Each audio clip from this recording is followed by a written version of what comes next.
আজকের এই সাংবাদিক সম্মেলন হয়েছে কি 14 তারিখ জুলাই মাসে ধর্মনগরে আমাদের যে সেন্টারটা আছে ওইখানে একটা ঘটনা হয়েছে। তো কিছু লোকজন তারা আমাদের কাছে টাকা পয়সা চাইছিল, তো আমরা টাকা পয়সা না দেওয়াতে যখন ওইখানে মালিক উপস্থিত আসিল না, তো তারা কি করছে, কিছু লোকজন গিয়ে এখানে জিনিসপত্র ভাঙচুর করছে। পাশাপাশি তারা এখানে যারা মেয়েরা আসিল, পুরুষ লোক মেয়েদের উপরে আক্রমণ করছে এবং তারা বিভিন্ন একটা মেয়ের পা পর্যন্ত ভাঙা লাইছে বাড়ি দিয়ে। সেটা মেডিকেল রিপোর্ট সার্টিফিকেটও আছে। তো আমরা এখানে একটা প্রতিষ্ঠিত অর্গানাইজেশন, যেটা আমাদের 2018 থেকে চলতেছে। তো আমাদের আগরতলা, উদয়পুর, ধর্মনগর, কলকাতা বিভিন্ন জায়গাতে আমাদের অফিস আছে। তো এখানে কোনো সময় কোনো ধরনের প্রবলেম হয়েছে না।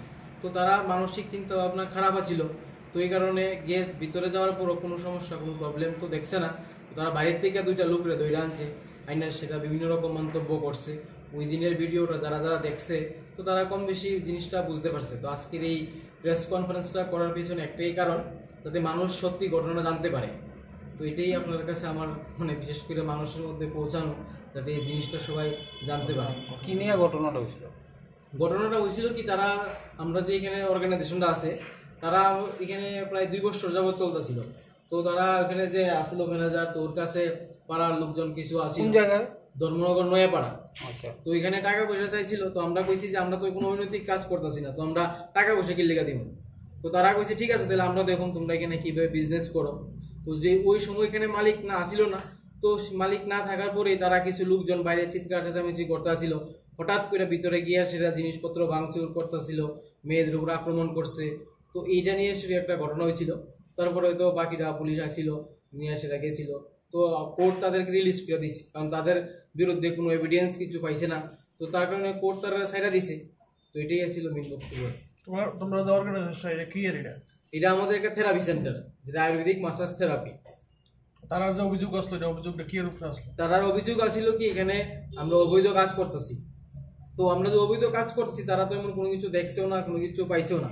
আর আমরা কোনো সময় এরকম কাজ করতাম না যেটা সমাজের পক্ষে ক্ষতিকারক। তো আজকে এত বছর যাবৎ কোনো সময় কোনো জায়গাতেই কোনো প্রবলেম হয়েছে না। ওই জায়গাতেই প্রবলেম হয়েছিল কি, তারা কিছু একটা ডিমান্ড করছিল, আমরা তাদের এই ডিমান্ডটা পূরণ করছি না, যার কারণে তারা এই জিনিসটা করছে। কি ডিমান্ড করছিল? তারা আমাদের কাছে কিছু টাকা পয়সা চাইছিল। কত টাকা? তারা প্রায় 1 লাখ টাকা মতো চাইছিল। যারা ডিমান্ড করছে, হ্যাঁ, তারা তো পাড়াপতি কিছু লোকজন আসিল, কিছু ছেলেরা আসিল। তো আমি তো আগরতলার বাড়ি, আমি তো প্রত্যেকে চিনি না। তো তারা চাইছিল, তো এখানে কইছে, আমরা কইছি তো আমরা কিনলে টাকা দিব। কোনো জায়গাতে কোনো সময় আমরা কোনো টাকা দিছি না। তো আমরা তো এমন কোনো কাজ 2 নম্বরে তো কিছু করতেছি না, তো টাকা কিনলে দিব। তো এই তারাই বিভিন্ন রকম মন্তব্য করছে। যখন পেশেন্ট আইতো, তো তারা কইতো দেখি কিভাবে তোমরা এরকম থেরাপি সেন্টার চালাতে পারো, এই নিয়ে সেটা তারা একটা আক্রমণ করছে।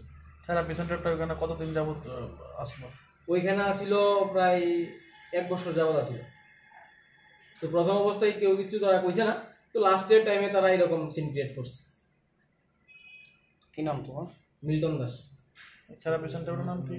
বেনাস beauty spine care Ayurvedic therapy clinic.